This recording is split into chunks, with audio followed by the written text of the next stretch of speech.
What I feel good enough about is that they have, for the most part, been extremely coachable. They have brought a renewed enthusiasm into practice. I told all of them I'm going back to, I'm gonna coach you hard. Where I'm not gonna cheat you like before. I'm gonna make sure that we coach every play in practice, and they've been great. A lot of people don't take that the right way. They've been terrific. Bob, this kind of game this close to Christmas, is this what the doctor ordered? Well, it was for me, because we've lost before Christmas the last 3 years, and I've been absolutely frickin' miserable. I had all my brothers and sisters over there last year, and I had to go in the bedroom, and I had to sit in the bedroom and stare at the wall for 3 hours before I could even look at anybody. So I'll be a lot happier. Coach, with Elijah, it seems like he's kind of taken steps throughout the season and progressing. Where do you see him at now? And then also, when he was going through that tough stretch with family and everything at the beginning, how do you handle that as a coach? And what kind of things do you say and do, or do you kind of just let him handle it? Or? No, you can't just let him handle it.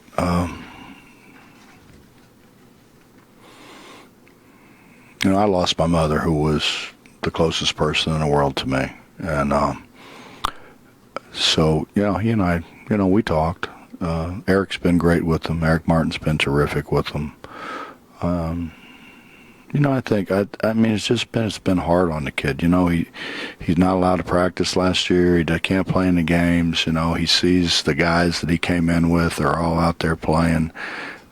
John wasn't able to play, but John could at least practice and be part of the team that way. He just it's kind of like he was, I don't want to say outcast, because he was never treated that way, but I think you kind of start to feel that way a little bit. And it's taken him a while to get back in basketball condition. It's taken him a while to get back to doing the things that he does. But, he listens. And, you're talking about a guy who was very, very heavily recruited, who's accepted a role coming off the bench, and him and Devin splitting time.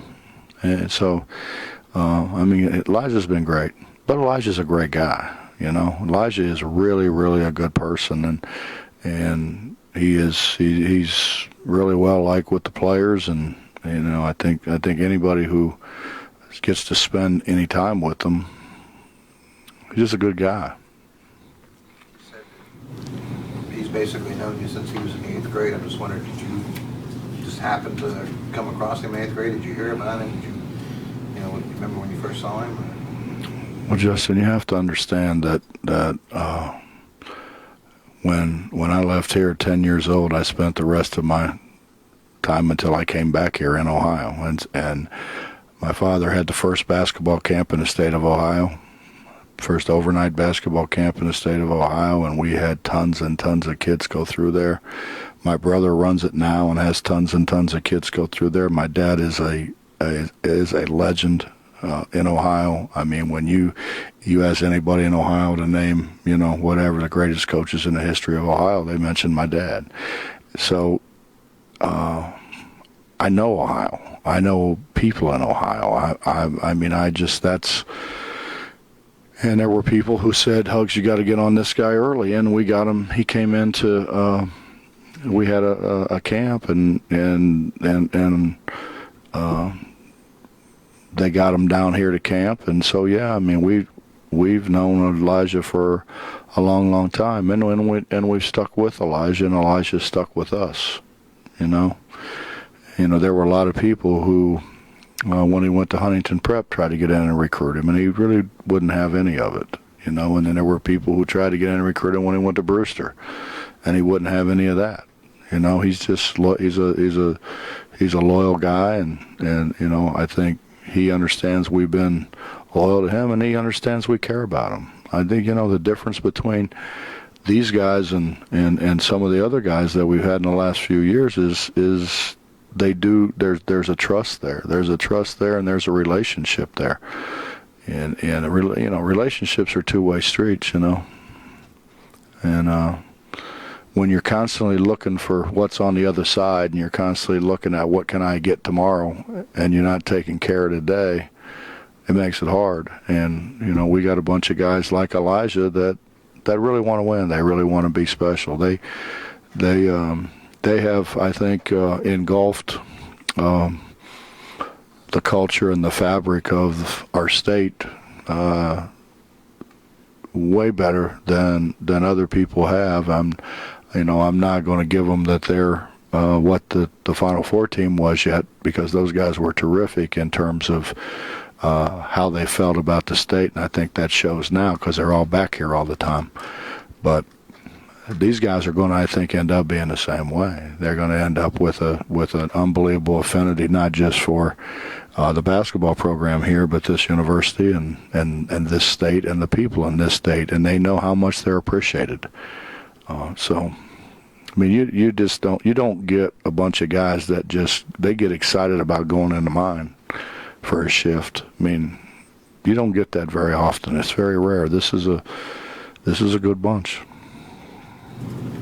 Bob, your offensive improvement in recent games, is it just as simple as making shots better? Coaching, just all coaching. They're doing better besides just We're making better shots. We still got so far to go. We just I think what I said a few weeks ago, we've ham and egged it pretty good. When some guys aren't making shots, somebody else is. And our execution gets better. It gets better the more we play, and the more they play together, it gets better. It's still got a long way to go. Our transition offense has got to get. That's what's really got to get better. We have so many opportunities that we don't score in, and we turned it over a couple times today. I think the positive thing is Jayshon came down and made an absolutely horrible pass, but instead of standing there like what would have happened before, he turns, runs, and steals the ball back. And that's when that guys are buying in and guys are really competing. I just wish we wouldn't have to do that. I wish he wouldn't throw it away the first time, but happens. Bob, you kind of expect Juwan Staten to have double-figure scoring and 10 rebounds tonight for double-double. Can you talk a little bit about his game this evening?